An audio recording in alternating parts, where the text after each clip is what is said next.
Thank you, Luke, for taking the time and joining me on the podcast today. Appreciate you coming on. You are leading a pretty interesting brand called High Key, which you're doing a bunch of stuff under. Would love to talk about all that, and I'm sure we will.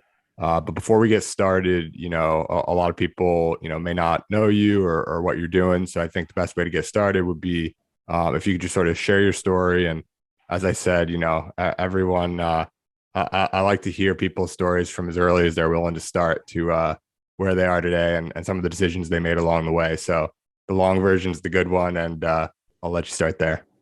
For sure, man. Thanks for having me on, Jake, today. And I will give the long version today, even though I've never given it on a podcast. But hell, I'll go all the way back to grade two. Grade two in school, man, is where when I didn't recognize any like entrepreneurial stuff until like looking in retrospect. But what I was doing in grade two is I was like getting my mom to purchase like Pokemon cards for us, Pokemon, Yu-Gi-Oh cards, all these like decks of cards. And like we were like collecting all these cards. I was doing research on like what cards were like this was like through like grade two to grade four. I was doing like research on like what was the most valuable cards, asking my friends who were the most into cards, like what were like the best like cards and most rare cards. And that was literally like selling and trading them at school to people and like making profit. And like my brother was the one like managing it all, and I was the one going to school and like actually selling it. And so we had like a really small business going on with that. Really funny. And I never really thought back about that until a couple of years ago when I was like really trucking through business and looking in retrospective where I first started in like the entrepreneurial journey. I guess that was it. And then it led into high school. Grade 8, grade 9, grade 10, where I started buying bikes, buying TVs and reselling them. It was mainly for the basis of not necessarily liking to do that, but just wanting to make some money on the side, and me not being able to work at the time because in Canada, it's really hard to work under the age of 16 because you have to get like a ton of permits, acceptance from your parents, and then also like employers aren't wanting to hire people under the age of 16 for like liability purposes. And so I was just trying to make bank because like, dude, in school, in like elementary school, in middle school, you have so much extra time on your hands if you like recognize it. And that's what I was doing. And so I was like reselling stuff. I was making like $100 here, $100 there. And it was really cool. And then it got to the point of my older brother, Jordan, being in university and myself being in high school. And I was in grade 10 and my brother was in first year of university. And we started up a YouTube channel together because at the time we watched a ton of gaming YouTube channels. And so we were like, yo, we're pretty funny. We're pretty entertaining. Like, I feel like we could do some crazy like YouTube challenges and like basically record ourselves playing video games because we were like pretty good at video games. And so we bought all the equipment, bought like cameras and everything, and started this YouTube channel while I was in high school. And it, like looking back on it, we deleted all the videos since then. I wish we hadn't, just for like documenting purposes. But they were the most cringy videos ever. I was horrible on camera. We weren't doing like that funny of stuff, and practically our entire audience was just the people who were in our school at the time and who were friends with us. And we did that and stuck to it for 8 months, filming like us playing these video games, doing the challenges, and then posting them like 2 to 3 times per week. And so it was an unbelievable amount of work. And after the 8 months, the only thing that we had to show for it was a ton of YouTube videos on our channel and about 125 subscribers. And so it wasn't the most heartwarming feeling that we just spent 8 months on something that was like completely trashed afterwards, where like it gave us like no audience exposure, gave us no way to make money. And so it wasn't the nicest way to start in like into the influencer and content creation world. But what later happened was, and looking back on that experience, is that we utilized every single thing that we did on that YouTube channel in our current businesses. in the beginning stages. And I'll get into that later, but that's a key point, is that looking back on everything that you did in the past to get to where you are today, most people utilize a lot of the stuff that was like the foundational things that they did to get to that point, even though they didn't realize it. And it usually comes in like those major points of like failure. And so after the YouTube channel, we scrapped that after 8 months, and we were just constantly brainstorming ideas of how we could make money and how we could start a business. And a cool thing that we did is myself, my older brother, and then my older brother's best friend, is we had these brainstorming walks. And so like every second day we would go and get like a tea or like sometimes a coffee at 10 p.m., 11 p.m., and go on a really long walk and just be brainstorming constantly of ideas of how we can make money, how we could start up new things. And this one day, my older brother's friend came up to us and they were like, yo guys, I just heard of this crazy concept. It's unbelievable. We're going to want to do a ton of research on it. It's called drop shipping. And this was back in 2016. And so there wasn't that much information or that much stuff out about drop shipping. It was like right on the curve of where it would start being a lot of traction. And so about 3 days later, we all got together, we sat down at a table, and the entire day we just did a ton of research on drop shipping. And after that day, we were like, this is it. This is 100% what we're going to do. Drop shipping is the next move. Like we can get on this. And we realized that once this was the decision of like what we were going to do as like a side hustle, all we had to do was find a product. And so the next thing we were doing is going on these walks, brainstorming product ideas, like which product would be best to sell. And so again, my one buddy thought of the idea of wireless earbuds, because all of us worked out at the time. And the most annoying thing was being at the gym, working out, and having your cord earbuds ripped out of your ear.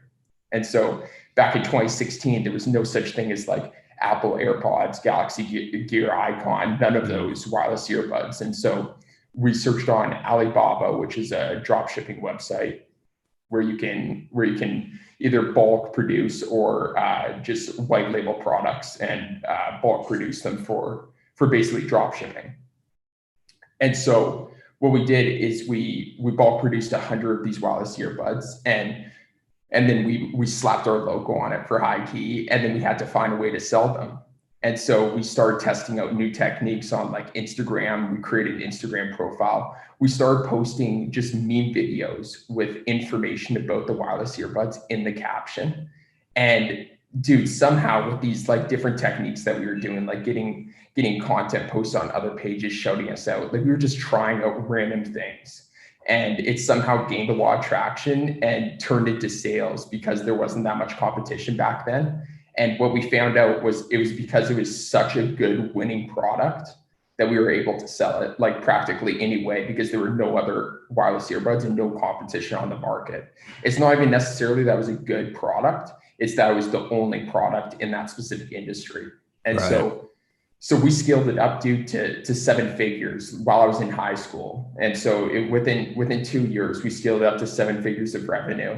And I was on top of the world. Like I was in high school and like I was looking at my Shopify store on my mobile site, and I just felt like I had the biggest ego ever. Like I was literally able to look at my Shopify analytics and it said over $1 million of revenue. But at the end of the day, like revenue doesn't really matter. It's like what you're bringing home at the end of the day for the long term. It's what profit you're making. And for this particular business, the profit was very slim because we were selling affordable wireless earbuds. And by the time the product got to the customer and with all the marketing expenses, we were taking home very little. And so it got to a point where we made a ton of mistakes in that business because we just weren't set up to scale up a product-based business.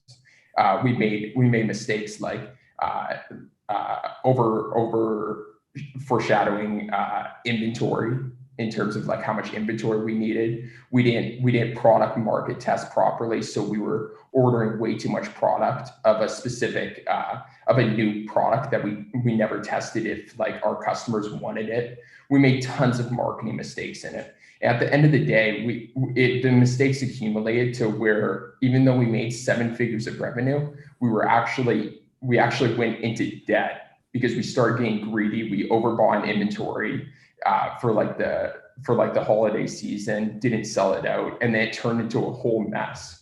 And it got very, very scary very quickly. So we went from like on top of the world to like literally in debt, not knowing how we're going to sell the earbuds. Ton of competition in the marketplace because now Apple AirPods are out, Samsung Galaxy Ear Icon, all these other wireless earbuds are out. And so now we're sitting on a ton of product that can't sell anymore. And it was really crappy place to be in. And a lot of people at that point would have quit, probably like went to school, got a job, and then been in debt the rest of their lives. But I knew that I had to do whatever it took to get out of that point. And so what I see that point as is it was like the luxury of like no other options, because we had no other options besides to succeed. And so we started brainstorming ideas again of what we needed to do in terms of getting us out of this hole. And what it led to was transitioning into service-based business with what we were best at. So we accumulated all the things that we were best at in our e-commerce company, which turned out to be branding, social media marketing, and really making like brands famous online. And so we started delivering that as a service, and things have been upheld since creating a service-based business, and that kind of leads to where we are today. Awesome. Well, appreciate the long story there and the comprehensive overview. It's interesting. There's like a few chapters there, at least from like Pokemon cards to selling TVs and bikes, and then starting more of like a real, not that the other things weren't real for, your age at the time and things, but like, going in on drop shipping early days, wireless earbuds before those were a thing, sort of hitting some turbulence despite the big sales, and then realizing you needed to turn to a service-based business. So the service-based business, I'm assuming that's like what you're doing today. That's High Key. That's High Key, and now we have so that's High Key Enterprises. The e-commerce company was called High Key Technology as well. We've always stuck with the brand name High Key. We've just transitioned what we do within the brand. So we transitioned from an e-commerce business to strictly doing services for other companies. Right. So let's go back to you'd mentioned, I forgot one chapter, I think in the recap was you're doing the YouTube videos, playing video games and things like that. I thought it was interesting, like you mentioned, the thing itself, like you didn't accumulate subscribers, and 8 months isn't like, a very short, like it's not like a throwaway period of time. Like 8 months, that's a lot of hard work, and you sort of committed to it, at least for, almost a year. You resulted, like you said, with like 125 subscribers, you had a bunch of videos, but you ended up deleting them anyway. So nothing like sort of tangible, but on the other hand, you had this experience, and it sounds like a lot of sort of skills or just the experience itself paid dividends in the long run. And you mentioned you might like talk more about that. How has that experience, despite sort of the failure, sort of from an objective, like sort of tangible outcomes, no subscribers, no videos, etc. But how has that like actually been a benefit looking back, like from where you are today? Dude, I'm so glad you brought that up because I actually forgot that I mentioned that, and there were some key points that were made for that. So even though we left that YouTube channel with no subscribers and actually deleted the channel afterwards and didn't have an audience to utilize at all, the key things that we got from it was, one, I edited all the videos from that YouTube channel and the YouTube channel that we posted. I learned the YouTube algorithm and a lot of the other social media algorithms from editing that content and posting it on it. And we also learned, myself and my brother learned how to be on camera and be good on camera, be able to act on camera. And so those were 3 invaluable points that led into our e-commerce company and what we're currently doing today. So to give you an example, how the video editing came into play is that when we started up the e-commerce company, we didn't have any money to hire other people, and we needed to create a ton of video content to promote the products. And so I was the one editing all of the content that was going up. And I was editing content for 2.5 years and constantly improving on that. And then how that led into our agency is I had all of the talents of video editing, and I understood video editing, content design. I understood Adobe Photoshop, Adobe Premiere, like the back of my hand. And so when I started hiring people for our agency to do it for our other clients, I knew exactly what to hire for and how to manage it, because you only can manage things thoroughly what you've done yourself and what you know needs to be, what you know is like capable of like somebody doing, and like how much time it takes, everything that goes into that, so you can manage them properly. And so that's one thing. The other thing was us being good on camera. So with the e-commerce company, we were promoting the product with us being on camera and like promoting the product. And so it came in massive handy that we weren't starting from like ground zero of like being on camera, because dude, even being on podcasts, like it can be hard, it can be challenging, it can be like nerve-wracking to be on a podcast. And then the next step up is like filming yourself with it, and like filming content around like who you are and putting that out there to the world. It can be a nerve-wracking thing to people, and it definitely didn't come naturally to us. And it was just from experience of like hundreds and hundreds of hours put in filming. Yeah, I totally get that. I mean, I haven't done much of the or really any of the video stuff, but just being on audio alone and knowing that even if it's not a huge number of people, like people are going to be out there listening, like when you're not even thinking about it anymore, it's kind of it definitely takes some getting used to. I've certainly heard from people as well who just don't even like the sound of their own voice. That's like an excuse that I hear a lot of times for why people won't start a podcast or something like that. And I'm sure, there's plenty more people than that who wouldn't like to see themselves on camera. Um, so it certainly is a skill that needs to be developed. And you've used it, to not only help with the agency, and it sounds like the business as well, but you've sort of developed your own personal brand, sort of in parallel to High Key. You've got like 1 million followers on Instagram, a bunch on other platforms as well. How did you sort of like start to build your own personal brand? And separately, you work with people who, they're not really people who just like built their personal brand from scratch so much as they are like sort of famous rappers or athletes, just big time influencers. And maybe have you learned sort of from watching those people as well when it comes to your own personal brand? I'm curious like how that interaction's been, and not to overload you with questions, but like how you actually got into sort of getting in touch with some of these people and starting to do business with some of these big influencers as well would be interesting to hear about.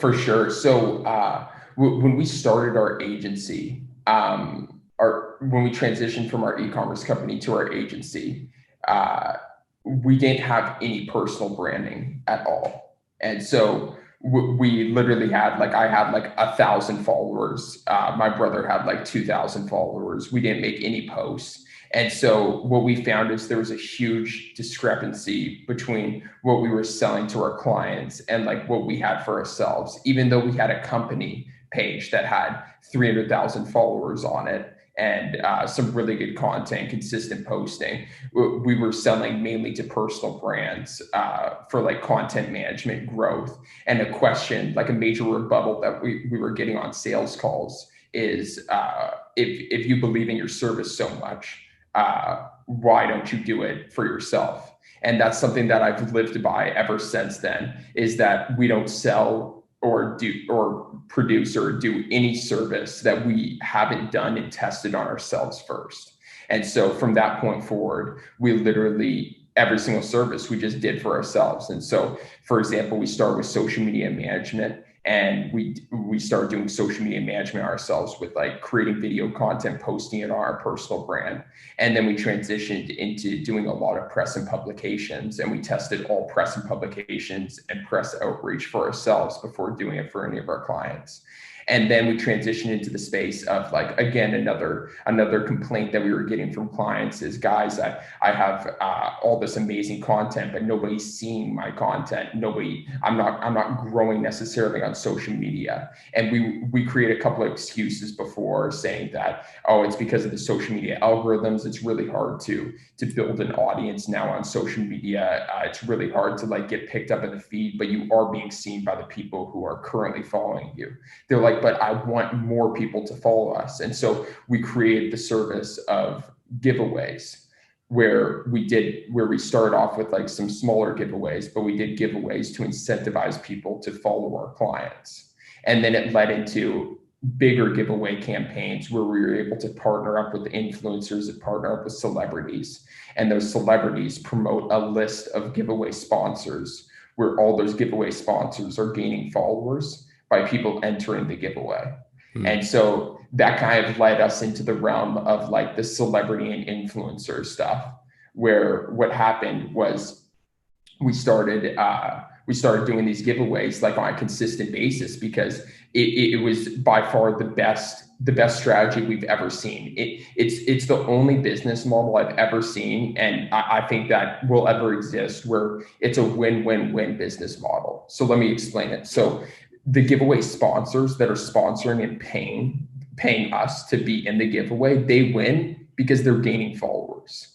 The celebrity that we're working with, they're winning because we're paying them so much money to do a giveaway. So the celebrity is the one who's winning the most. They're double winning. They're getting money all up front, plus they're doing a giveaway. And so like they were able to like give back to their followers. We win because we get paid by the giveaway sponsors, and we get to do a giveaway and showcase the giveaway and get the branding of everything. And then the influencers' followers win because they get a chance at winning a giveaway. And so when we really realized that it was like a win-win-win business model, it only made us look better. We just went all in, and we started doing 2 giveaways a month. And we started partnering up with every single celebrity we could connect with. So today we partnered up with people like Kevin Hart, Snoop Dogg, DaBaby, Little Baby, so many others. Like we partnered up with like over 50 A-list celebrities, and we're still continuing this giveaway model, and we're probably going to be doing giveaways for the rest of our lives, because again, we have it set up in a way where everybody's winning.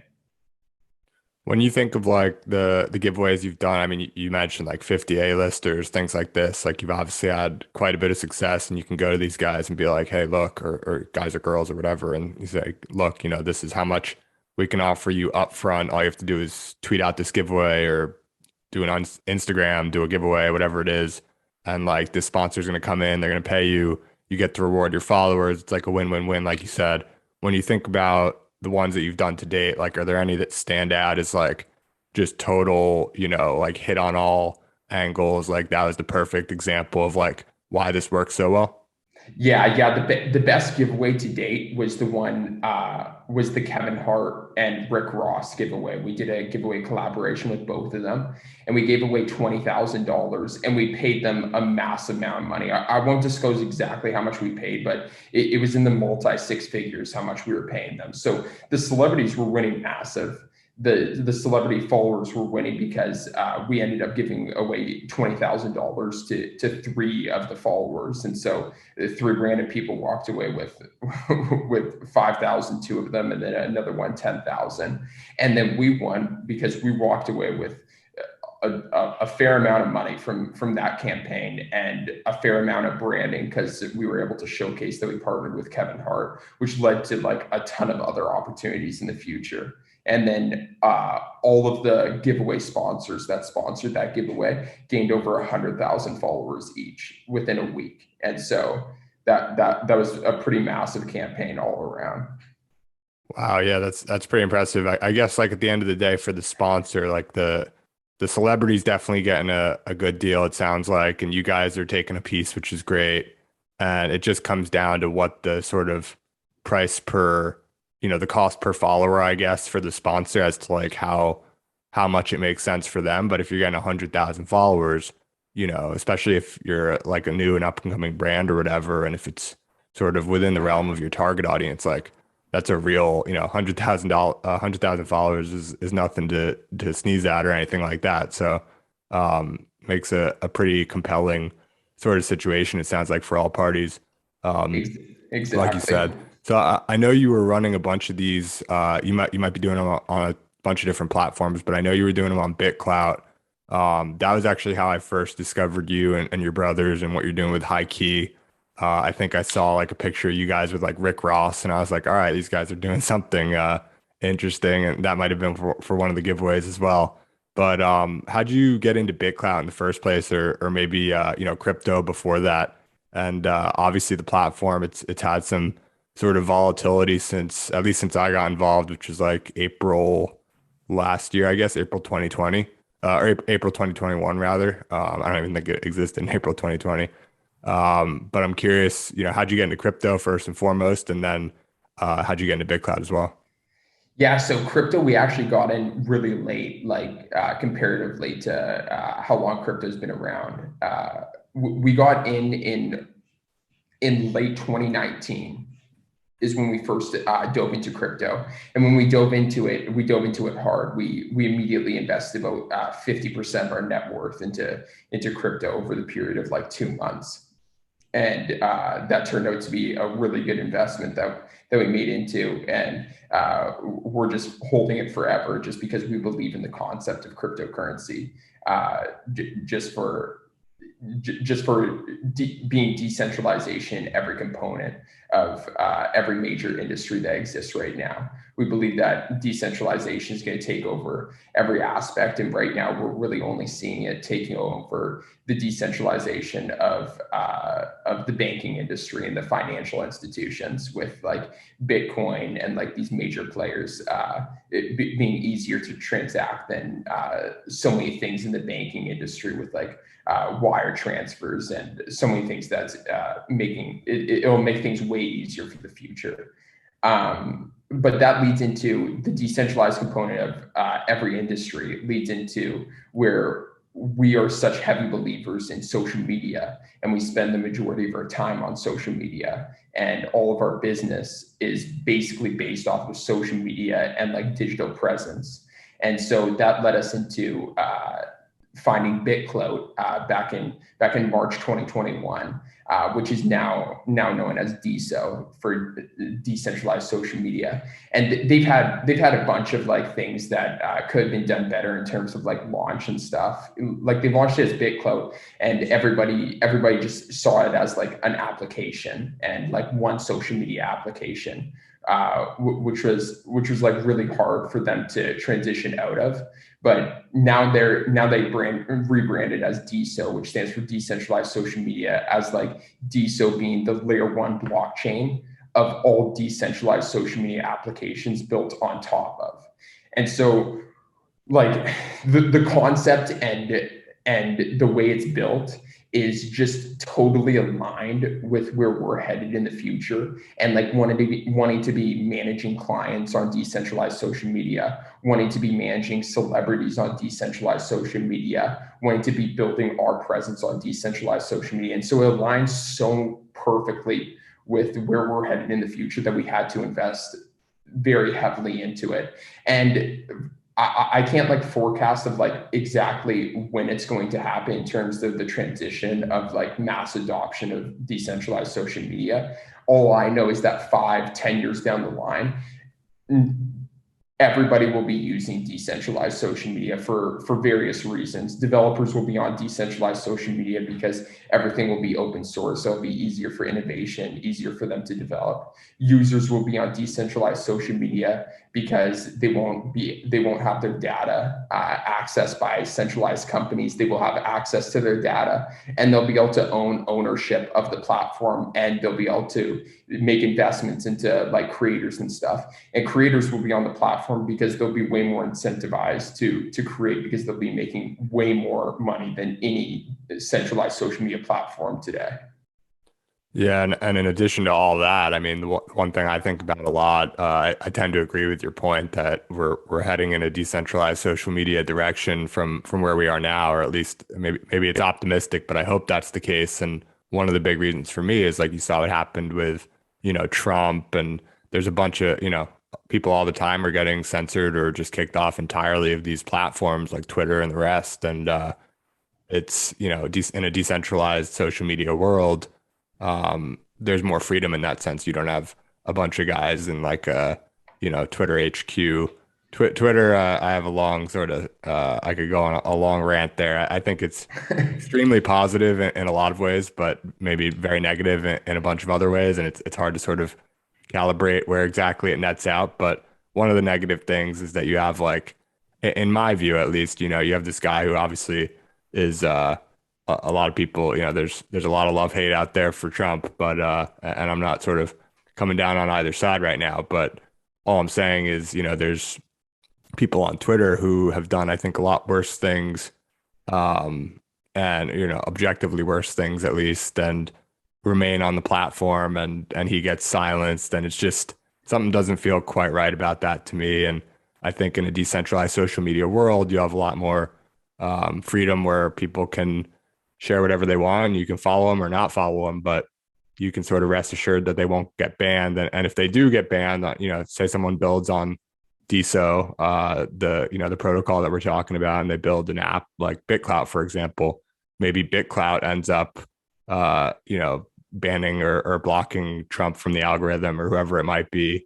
But you can go on the next decentralized social media app, and they're over there and everything's fine. And it's all sort of built on the same layer one, which could be DeSo or could be something else. Have you, I guess, considered, like, granted, I think you're invested in the success of DeSo, but have you considered that there could be like sort of another winner in a very similar, if not like the same use case of decentralized social? Are you interested in like other people who are building similar things, or you guys are just sort of all in on DeSo? And I'm not, I'm not advocating for one or the other, but I'm just curious to know how you think about it.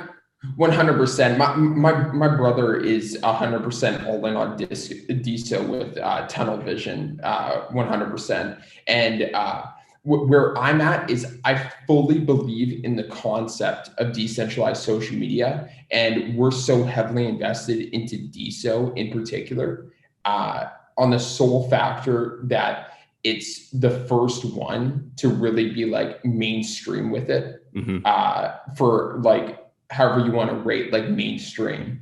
And it's the first one that has all the capabilities that we're looking for. And we haven't seen anyone that, like, it's light years ahead of any single other layer one blockchain coming close to it. And it's literally named DeSo, standing for decentralized social media, just like how DeFi is standing for decentralized finance. And so there's a lot of components to it that are very intricate about DeSo. Like, for example, like creator coins, where you're able to invest in yourself and invest into other creator coins. They just implemented DAOs to their platform, where you're going to be able to create DAO coins for your specific profile and issue them to investors in various ways. But that comes with like a bunch of other things. They're already 100% open source. So like literally anybody can see all the code that they have. They have literally an unbelievable base of very large investors to give them credibility, with like people like the Winklevoss twins, Coinbase Ventures, a bunch of others, Sequoia, that are invested into it. And they're one of very few small cap layer one blockchains that are listed on Coinbase. And that's not an easy task. And I think it's going to be a long time before we see another layer one decentralized social media blockchain listed on a large exchange like Coinbase. And so that's why I think that's set up for success. And could there be another one in the future? For sure. I'm a big believer of playing, especially at the age that I'm in, when I see a project like DeSo pop up, and I'm able to take risks on it, I want to be able to go all in on it. Yeah, that's a great perspective. And off the top of your head, I think, that's a really strong argument for, like you said, your brother's just like tunnel vision. It's you don't sound like you're tunnel vision, but you're like, you have high conviction for, I think, a lot of really good reasons. And you're open-minded to the fact that something else could come along to solve the same issue that you're really like strongly aligned in and want to invest in and see happen. But for now, it seems to you that DeSo is sort of the best option out there by a long shot. And I would tend to agree. I mean, for all the reasons you said, it's just sort of, head and shoulders above anything else that exists today. And that doesn't mean that it'll win, but if you put your money behind the current winner and then something else emerges, you can always shift and things like that. But I think that's a really interesting perspective. Um, Switching gears a little bit, I want to get after, some of like your day to day. You post stuff on Instagram, not like super frequently, but it looks like you're, having a lot of fun. I think you're based in Puerto Rico. Is that right? Yeah. We are based in Puerto Rico. We made the move at the beginning of 2021. So I'm curious to hear what was behind that. Like obviously there's like, certain advantages to moving to Puerto Rico, but you guys started in Canada, it sounds like. And so long as you're leaving the country, you can go basically anywhere in the world. Obviously you got to figure out like immigration and things like that. But what was sort of motivation behind the move to Puerto Rico and how are you liking it so far? Yeah, so we were born and raised in central Canada, called Winnipeg, Manitoba. If any of the listeners have heard about that, but if anybody's heard of Winnipeg, you either don't know about it or you know about it, and your first reaction is, "Damn, that's cold."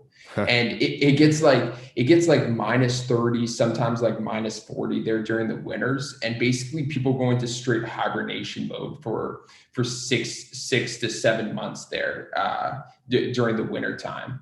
And so it was a really cool place to grind and just like have zero distractions with growing our business, where there was no partying, like there was very few bars. I wasn't interested in that at all. And like, you didn't even want to go outside and do anything. And so like the only thing that you were left to do is stay at home and and just work on like a side hustle, which was kind of perfect.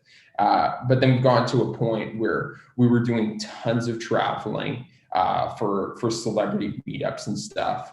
And we found ourselves not even really spending that much time in Winnipeg that much anymore. But our home base was there, and it was cold, and we realized we could work from anywhere. And it was advantageous to us to be within the US just for like easier access. And I've always wanted to live on an island. Like I literally had it on my dream board and stuff. And so Puerto Rico is kind of like the only place that you can still be a part of the US and on an island. And the weather here is unbelievable all year around. And so we moved here and set up our business here before even like coming here to visit first. We were just like, we were so quick with it once I heard about like, and we just made the transition super quickly, and it's probably going to go down as the best decision I've ever made in my entire life. Wow, that's awesome. And I respect the decisiveness of just picking up, packing your bags and moving down there sight unseen. That takes some guts, I think. And it sounds like it's paying dividends early on. More into like the day to day, I see like, you're in pretty good shape. You're doing a lot, I'm sure, spending a lot of your time on your business, but you must have some kind of like fitness routine as well. I wonder if there's anything there that you can share, sort of day-to-day habits. I also really like the sound of the night walks you mentioned earlier. Maybe you're not doing those anymore, but with your brother and his friend, it sounds like an interesting sort of habit that I haven't heard that exact thing, especially at night. It's pretty interesting. So anything sort of interesting from the day-to-day, I always like to hear about people's routines and things like that. Yeah, the brainstorming sessions I'm not doing anymore, but oh my God, like that's an extreme takeaway that I could give to literally anybody listening to this is if you have any friends in the same trajectory as you in life, or like in the same industry as you, maybe in the same high school or university classes, just to set aside a specific time every single day. For me, it was like night times when we were first getting going, and brainstorming ideas, specifically brainstorming like future ideas, future paced ideas of like where you want to get to, and like steps like how you can get there, and having somebody that is on a similar wavelength to you to bounce ideas off of is absolutely massive.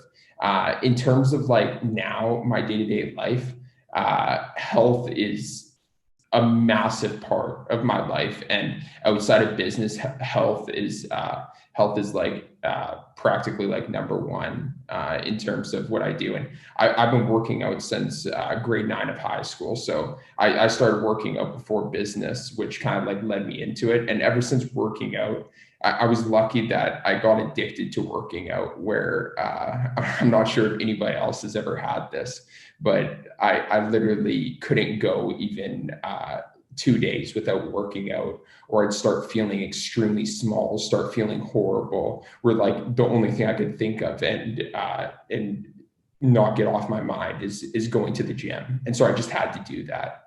And so that was actually a gift in my eyes that I had that addiction, and it's carried forward to today, where I work out like 5 to 6 times a week between basketball and doing a lot of strength training. And then it's carried forward into my diet, because I train so hard that diet is a large portion of like your physique and how you look on the outside and how you feel on the inside. And so I started spending a lot of time on diet research and things. And it actually came to the point of like now I've transitioned to being fully vegan with my girlfriend being fully vegan. My girlfriend has been fully vegan for a while, and I just transitioned recently. And so I'm kind of testing out how it's going to feel with my body for the long term and how it's going to affect my fitness. And that's a large portion of what I do on my off time. Nice. Yeah, I think it's certainly, I also enjoy like experimenting with various things. Whether or not they stick for the long term is another story. But I think there's a lot of people who are just sort of taking different approaches to fitness nowadays and like health overall. And there's some sort of contrarian ideas that I think are worth experimenting. Again, they might, everything health, I think, is a very personal thing. It might not work for one person the way it works for another, but it's cool to experiment. And I'm very much, like you, focused on like work and health, and they're two pretty good pillars to keep you busy enough. Last question for you before we close out. You've started the businesses with your brothers. You've obviously, it's like, you were doing those brainstorming walks like with your older brother, I think it was. A lot of sort of collaboration with you guys, not just being brothers, but being partners, it sounds like, in a lot of ways. Curious to hear like sort of the best parts about that, and also, some of the challenges that come from like working with family day in, day out. Yeah, for sure, man. So I would say that working with my brothers, the number one thing that comes out of it when working with like your blood siblings is trust. And I personally think that trust is the hardest thing to find in business partners. Because getting into a business partnership and getting into like shares of a corporation, you're really going into marriage with people. It's like a business marriage, and it's very serious. And we've been through business separations with two of our business partners, previous business partners, and it feels like you're literally going through a divorce. It's like the hardest thing ever, and I would have never thought that. And it's crazy hard, like personal stuff gets into it. And it's way harder than actually a divorce, because it's on so many other levels of like financial constraints, and like what you have to do with like dividing up finances, buying them out, and then like what that does to your like friendship afterwards. And it's on so many levels. Mm-hmm. And so like, that's the number one thing that I can take away in terms of like the positive note of being in business with your siblings is, I grew up with them, and I didn't mention this at the beginning, but we had like a fairly difficult childhood. It was actually like really hard. It was a rough separation of our parents, and so I always had my brothers there for me, and we were always there for each other.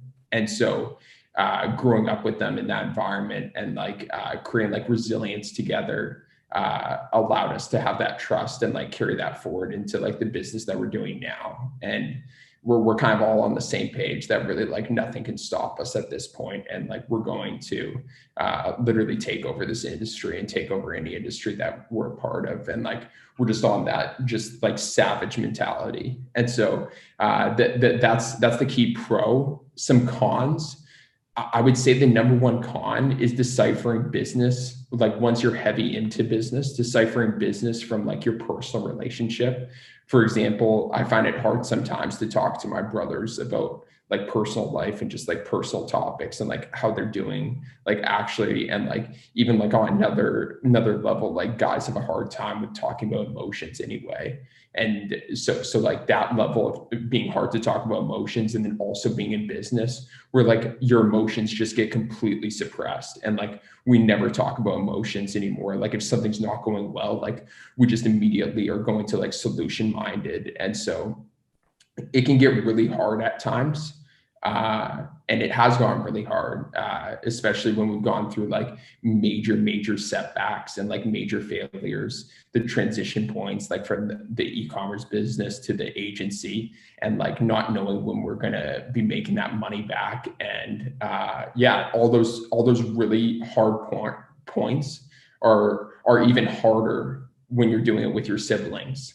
And it's like extreme side of things, because they're even harder, like those hard points, but like then the good points, and like when you're succeeding is way even better when you're winning with your siblings. And so there's pros and cons to it. I think that being in business with your siblings is like the only way to get started. And I would suggest that for any single person to get on the same wavelength as their siblings. And if they're going to start up something with their siblings. Yeah, it's awesome. I really appreciate the, you're very candid in the response. And I totally agree. Like, trust is something that is very, very hard. You can make money, you can make friends, you can, make business partners and connections and things like that. But it's very hard to like make trust. It takes like a lot of time as an input to get trust as an output, no matter who it is. And so obviously you have plenty of time with your brothers, and, a lot of building trust over the years to where you don't need to worry about like one of your brothers is going to do something that like you didn't see coming or something like that. There's just, you guys know each other too well. And it sounds like the pros are worthwhile, despite the challenges that come along with it.